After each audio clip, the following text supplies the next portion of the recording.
Hello students, कैसे हैं आप लोग। आज हम 12th क्लास के बोर्ड एग्ज़ाम में आने वाले क्वेश्चंस की कुछ रिवीजन करेंगे और 12th क्लास की केमिस्ट्री का जिस यूनिट का हम रिवीजन करने जा रहे हैं, इस यूनिट का नाम है अल्कोहल, फिनॉल एंड ईथर्स। आप सभी ने इस यूनिट की ऑलरेडी रिवीजन कर रखी होगी, तो हम सीधे मूव करते हैं उन क्वेश्चंस की तरफ जो पिछले 5 या 6 सालों में बोर्ड में पूछे गए हैं। हम जानते हैं कि क्वेश्चन बार बार रिपीट होते हैं, वही क्वेश्चन, वही सिलेबस है, वही क्वेश्चंस हैं, वही क्वेश्चंस रिपीट होते हैं। तो हम शुरू करने जा रहे हैं अपनी रिवीजन फर्स्ट क्वेश्चन से। हमारा फर्स्ट क्वेश्चन है, विच of the following alcohol will not undergo oxidation. इनमें से कौन सा अल्कोहल ऑक्सीडेशन परफॉर्म नहीं करेगा। 4 ऑप्शन हमारे पास हैं, butanol, butane two ol, 2 methyl butane two ol, 3 methyl butane two all. इसको समझने के लिए हमें थोड़ा ध्यान देना पड़ेगा। हमसे पूछा गया है कि कौन सा अल्कोहल ऑक्सीडेशन अंडरगो नहीं करेगा। इन चारों ऑप्शन में हम क्या करेंगे, सबसे पहले इन सबके फॉर्मूले बनाएंगे। ब्यूटेन टू ब्यूटेनॉल, ब्यूटेनॉल का फॉर्मूला होता है CH3 CH2 CH2 CH2OH।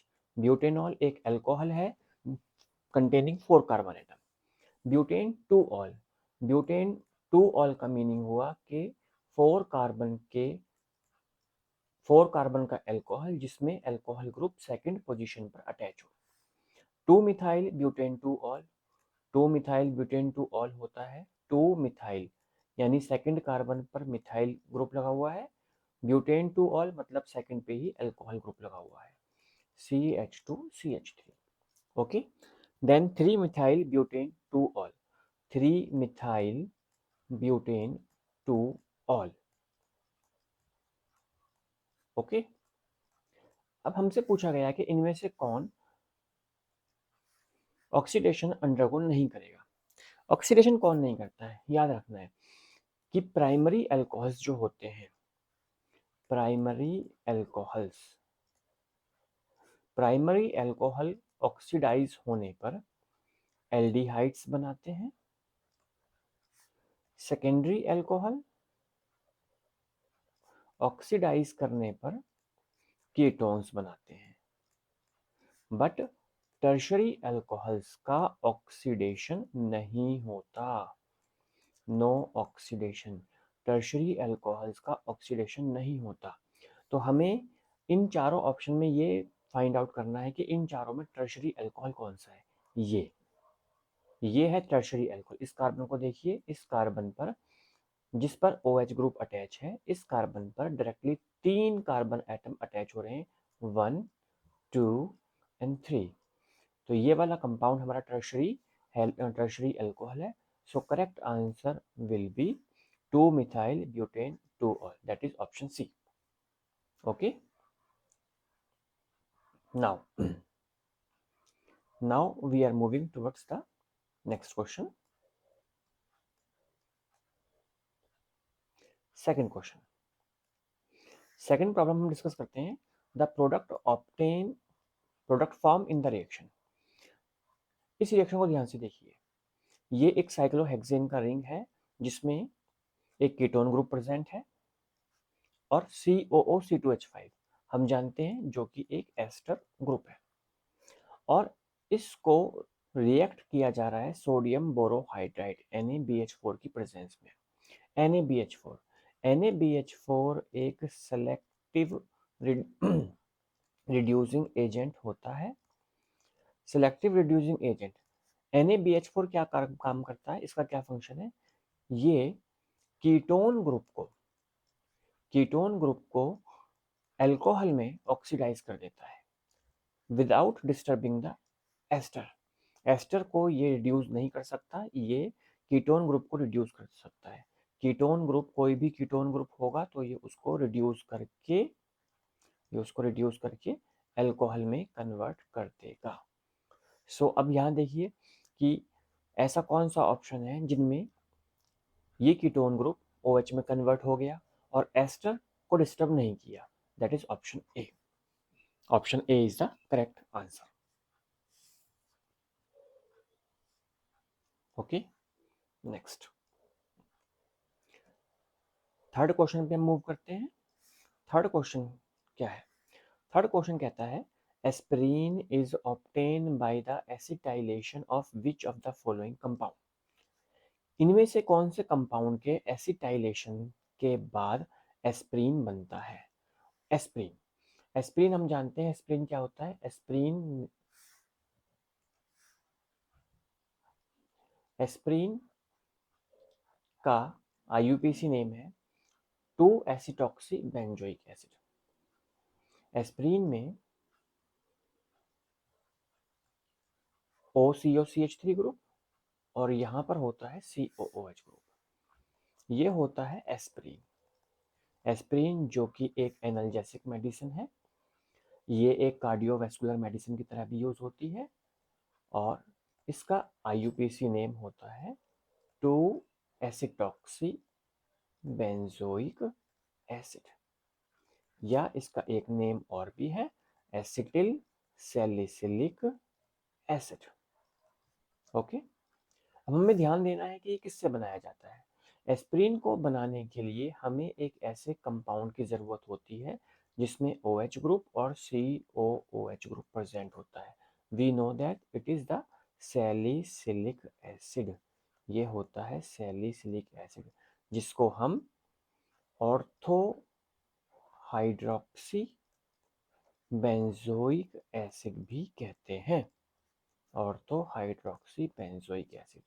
Salicylic acid का एसिटाइलेशन करने पर, मीन्स सैलिसिलिक एसिड की एसिटिक एनहाइड्राइड से रिएक्शन करने पर हमें एस्पिरिन प्रोडक्ट मिलता है। सो करेक्ट आंसर क्या होना चाहिए? करेक्ट आंसर होना चाहिए सैलिसिलिक एसिड। ओके, यहाँ देखना, यहाँ पे कंफ्यूज करने के लिए हमें सैलिसिलैल्डिहाइड भी दिया हुआ है और एस्पिरिन का भी नाम दे रखा है एसिटिल सैलिसिलिक एसिड। तो ध्यान रखना है कि हमने कंफ्यूज नहीं होना है, हमने कौन सा आंसर चेक करना है, salicylic acid. Okay, now we are moving towards the fourth question. Sodium phenoxide, when heated with carbon dioxide under pressure, followed by the acidification yields. Question में क्या कहा गया है? क्वेश्चन में कहा गया है कि sodium phenoxide that is benzene ring के ऊपर ONA, सोडियम फिनॉक्साइड को कार्बन डाइऑक्साइड के साथ ट्रीट करेंगे अंडर हाई प्रेशर। ध्यान से देखिए, ये कौन सा रिएक्शन है? ये है कॉल्बे रिएक्शन। कॉल्बेज रिएक्शन है ये। कॉल्बे रिएक्शन में सोडियम फिनॉक्साइड की कार्बन डाइऑक्साइड से रिएक्शन कराते हैं 4 to 7 एटमॉस्फेयर प्रेशर पर, और ये हमें क्या बना के देता है? सबसे पहले हमें ये डाई सोडियम सैलिसिलेट बना के देता है और जिसका एसिडिफिकेशन करने पर हमें मिलता है salicylic acid. Salicylic acid. So correct option will be salicylic acid. Okay, now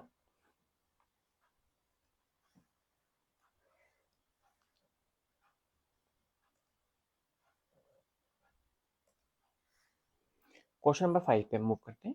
for conversion of propene to 1 propanol, ध्यान से देखना है, for conversion of propene to 1 propanol which of the following reagent and condition should be use. Propene हमसे पूछा गया है कि propene से हमें 1 प्रोपेनॉल बनाना है। प्रोपीन क्या कहा गया? प्रोपीन होता है CH3 CH double bond CH2। इससे क्या प्रिपेयर करना है? इससे प्रिपेयर करना है 1 प्रोपेनॉल। 1 प्रोपेनॉल होता है CH3 CH2 CH2OH। ठीक, हमसे कहा है कौन सा रिएजेंट और कौन सी कंडीशन इस कन्वर्जन में यूज की जा सकती है। तो हमें ध्यान देना है कि अल्कीन से अल्कोहल बनाने के लिए हमें वाटर का यूज करना होता है, यानी कि ये एक हाइड्रेशन रिएक्शन होती है। अल्कीन्स का हाइड्रेशन दो तरह से किया जा सकता है। एक जो इसमें ऑप्शन दे रखा है, कंसंट्रेट H2SO4 की प्रेजेंस में, जब हम कंसनट्रेट H2SO4 की प्रेजेंस में प्रोपीन का हाइड्रेशन करते हैं तो इसको हम मार्कोनिकॉफ एडिशन बोलते हैं। लेकिन हमारा जो प्रोडक्ट बन रहा है ये एंटी मार्कोनिकॉफ रूल के अकॉर्डिंग बनता है। तो एंटी मार्कोनिकॉफ में हम कंडीशन यूज करते हैं B2S6 H2O2 and OH negative. B2S6 होता है diborane, H2O2 that is hydrogen peroxide, OH negative that is alkaline medium। So propene one propene से वन प्रोपेनॉल बनाने के लिए हम एंटी मार्कोनिकॉफ एडिशन का यूज करेंगे और इसमें यूज होएगा डाइबोरेन। ओके, आज हमने ये 5 क्वेश्चन डिस्कस किए हैं। इन सभी क्वेश्चंस की आपने प्रैक्टिस करनी है और साथ साथ नोट्स लेकर के आपने इनको सॉल्व भी करना है। जितना अच्छे से आप लोग सॉल्व करेंगे उतना अच्छे से आपको समझ में आ जाएंगे। सो आज की क्लास अभी हम यहीं पे स्टॉप कर रहे हैं। कल फिर मिलते हैं अगली क्लास में कुछ नए क्वेश्चंस के साथ, कुछ नई टेक्निक्स के साथ।